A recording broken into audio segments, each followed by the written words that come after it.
La Technopole Grand Poitiers s'est créée en 2017 sous la forme associative, mais elle s'est construite sur, j'allais dire, le rassemblement des structures d'accompagnement à l'innovation sur le territoire, donc l'incubateur académique Poitou-Charentes et une pépinière d'entreprises innovantes située au Futuroscope.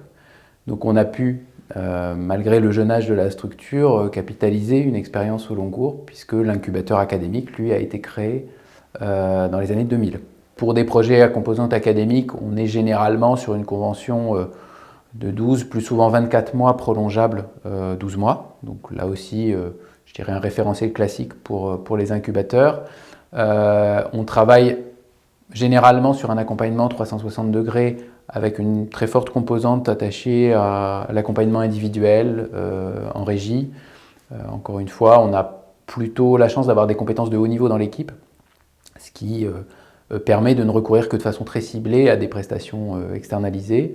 On a des parcours de montée en compétences également et à la fois de formation-action et qui permettent à ce que les dirigeants, en fonction de leurs besoins spécifiques, se focalisent sur des dominantes qu'ils ont besoin de travailler particulièrement. On a un département R&D, un département marketing, communication et commercialisation et un département juridique et finance. À l'intérieur de ces départements, chacun travaille finalement sa spécialité.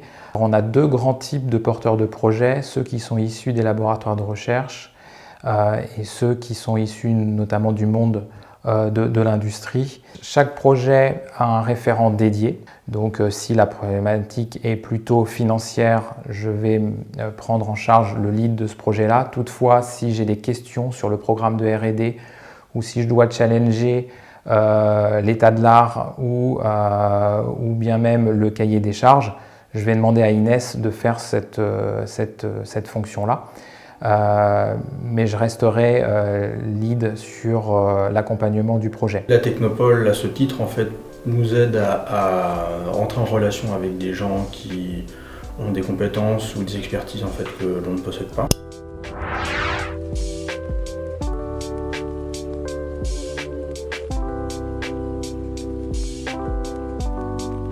On a des profils hyper techniques, donc on n'a pas toutes les clés pour justement, dans une entreprise comme la nôtre qui est en stade très en amont, qui a des phases d'amorçage, comment est-ce qu'on finance finalement notre R&D sur des temps qui peuvent être relativement longs parce qu'on a un projet techniquement ambitieux. Toutes ces briques-là que nous, on ne connaissait pas à la base, c'est grâce à Mathieu qu'on a pu les incorporer dans notre projet au fur et à mesure de son avancée. Le premier produit, c'est un produit de mesure du mouvement qui servira à terme à pouvoir donner à l'exosquelette finalement le sens de ce que fait son utilisateur, mais qui peut aussi donner des informations à un utilisateur qui serait, j'en sais rien, médecin, préparateur physique, même une personne qui fait du sport, par exemple, ce genre de choses-là.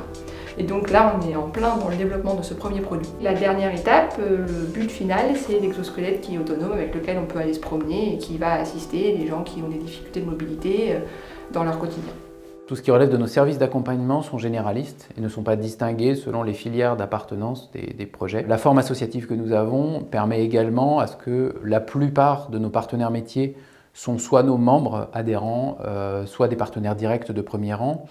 Et donc la collaboration se fait très naturellement, je dirais, sans qu'il existe, en tout cas sur ce territoire, de concurrence ou de difficultés par rapport, encore une fois, au fait de trouver les meilleurs acteurs au service des besoins au temps réel de l'entreprise.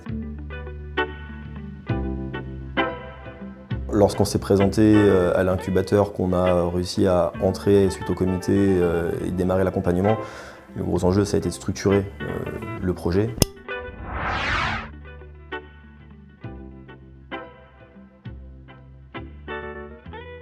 Donc passer de l'idée à l'entreprise, d'aller chercher des financements, notamment candidater au concours ILAB, ils nous ont accompagnés pour le concours. Ça a été d'aller la structuration juridique, la mise en relation avec les experts. On a bénéficié de toute une série d'accompagnements nécessaires pour passer de l'état d'idée à vraiment entreprise. Rinov, donc on est une entreprise de service. On propose du conseil en décoration d'intérieur avec la particularité d'être 100% en ligne et à distance. C'est-à-dire que nos clients, depuis chez eux, vont compléter leur commande depuis notre site internet et vont nous envoyer la commande, et tous nos décorateurs vont réceptionner les commandes et les traiter depuis nos bureaux bordelais. Donc on est vraiment une entreprise 100% digitale dans le service. Je pense qu'une des forces de l'incubateur de la Technopole, c'est notamment le fait que l'ensemble de son équipe d'accompagnateurs est issu du monde privé et en parallèle a eu ou a encore des expériences au sein de start-up en tant qu'associé. Et donc on vit et on a tous vécu à un moment donné les deux versants du décor. Et donc quand un porteur de projet ou un dirigeant a des difficultés, on sait comment il peut réagir, comment il peut les appréhender. Et donc ça, je pense que ça, c'est une force de l'incubateur à Poitiers.